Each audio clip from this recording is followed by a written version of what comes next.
Hi kids, and welcome to another one of Emma's Snippets. Now today I wanted to talk about the difference between confidence and arrogance. Is that person, you, is that person confident or arrogant? You tell me.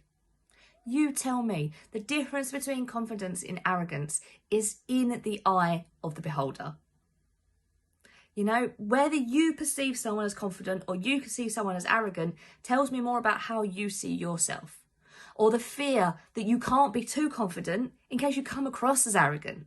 Does that sound familiar? Is that something that rings a bell? I can't act like that because if I'm too confident, if I'm too bold, people will think I'm full of myself. It tells me so much about a person when they confuse confidence and arrogance in themselves and in other people. There are arrogant people out there. I'm not silly about that. I know that there are people that are Mr. Billy Big Bollocks who walk around with a swagger, who think they're it. But, I mean, to somebody else, that's just somebody who's got their shit together, right? They're confident, they're happy, they know what's going on. They're happy with their lot. Maybe they're not. Maybe it's all a front. But the point is confidence versus arrogance is all about your perception.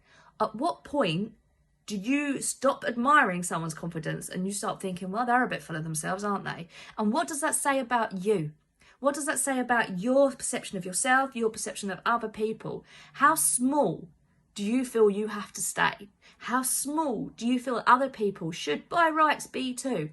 Does it not bother you? Do you think, do you know what? It doesn't bother me. I'm happy for people to be confident. I love it when people are confident, but actually in reality, you see somebody who's overly confident with a bit of swagger, who seems to be full of themselves, and it bothers you.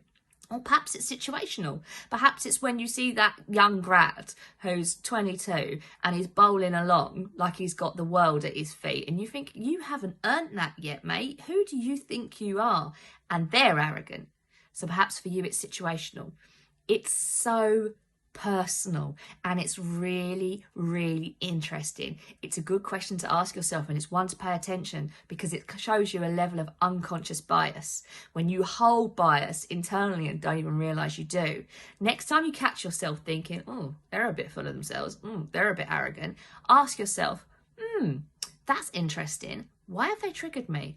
What is it about them that I dislike so much? Why has that got under my skin? Perhaps I'm jealous, perhaps I'm intimidated, perhaps I am actually just arrogant and you know what, I was right all along. Who knows? Only you know, but it's really, really interesting. Give it some thought. Let me know what you think. Snippy out.